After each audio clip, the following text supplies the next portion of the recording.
மக்கள் அனைவருக்குமே வணக்கங்க. இன்றைக்கி நம்ம பார்க்கக்கூடிய ஒரு முக்கியமான செய்தி என்ன அப்படின்னு பார்த்தீங்கன்னா, தமிழக வெற்றி கழகத்தில் இருக்கிற பெண்கள் விஜய்க்கு ஆதரவாக இருக்கிற எல்லா பெண்களையும் விபச்சாரி அப்படின்னு சொல்லியிருக்காரு. யார் அப்படின்னு பார்த்தீங்கன்னா, திமுகவோட பெரிய ஆதரவாளர் திரு பொன்ராஜ் அவர்கள். ஃபஸ்ட்டு கமல் கூட இருந்தார்.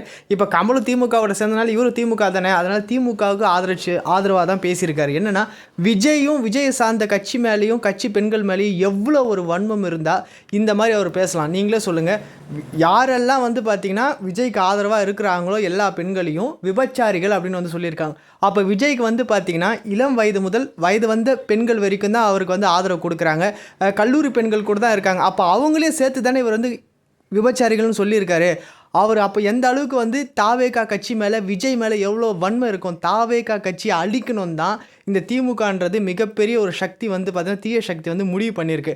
அதனால தான் பல விஷயங்கள்லாம் பார்த்தீங்கன்னா விஜய்க்கு எதிராகவே இருக்குது. நான் என்ன சொல்கிறேன்னா, இப்போ இவர் வாய் திறக்கிறார்ல, விஜய் மேலே இவ்வளோ பெண்கள் இப்படி இருக்காங்க விபச்சாரிகள். நான் என்ன கேட்குறேன்னா, திமுகவை சேர்ந்த ஒரு நிர்வாகி பெண்கள்கிட்ட தப்பாக நடந்திருக்காரு. அது போக பார்த்தீங்கன்னா ஒரு குழந்தைகிட்டையும் ஒரு திமுக நிர்வாகி தப்பாக நடந்திருக்காரு. அதுக்கு ஏதாவது இவன் வாய் திறந்தானா? இவர் வாயை திறந்தாரா? இல்லை இவர் கட்சியை சார்ந்த நிறைய பேர் இருக்காங்களே சமூக நலம் பேசுகிறவங்க, இவங்கெல்லாம் வாய் திறந்தாங்களா? எதுவுமே வாய் திறக்கல. டிவி சேனல்லையும் போட்டு காட்டலை. ஆனால் இதுவே விஜய் சங்கீதாவோட விவாகரத்து வழக்கு பார்த்திங்கன்னா அதை மட்டும் எல்லா டிவி சேனலும் போட்டு காட்டினாங்க. எதுக்காக?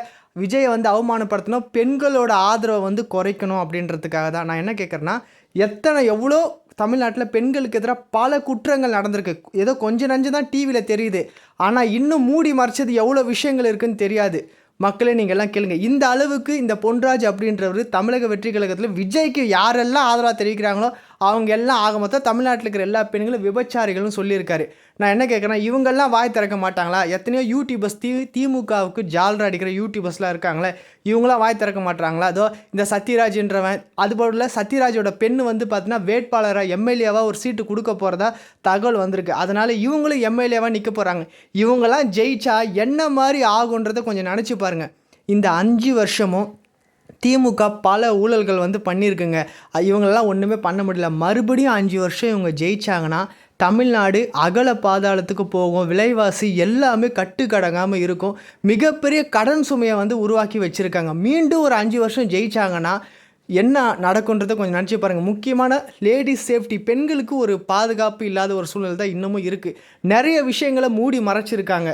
அதனால தான் சொல்கிறேன், விஜய் கட்சி அழிக்கணும்னு நினைக்கிற இந்த திமுகவை கண்டிப்பாக நம்மளோட கோவத்தை பார்த்திங்கன்னா ஓட்டாக மாற்றணும்.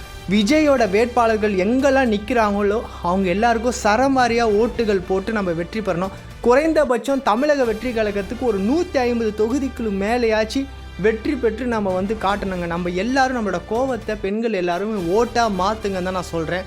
தயவு செஞ்சு தமிழக வெற்றி கழகத்துக்கு உங்கள் வாய்ப்பு கொடுங்க. இந்த பொன்ராஜ் மாதிரி இன்னும் நிறைய பேர் இன்னும் இந்த பிரச்சாரம் வர வரைக்கும் விஜய்க்கு நிறைய கொடுமைகள்லாம் நடக்க போதெல்லாம் தகவல் வருது.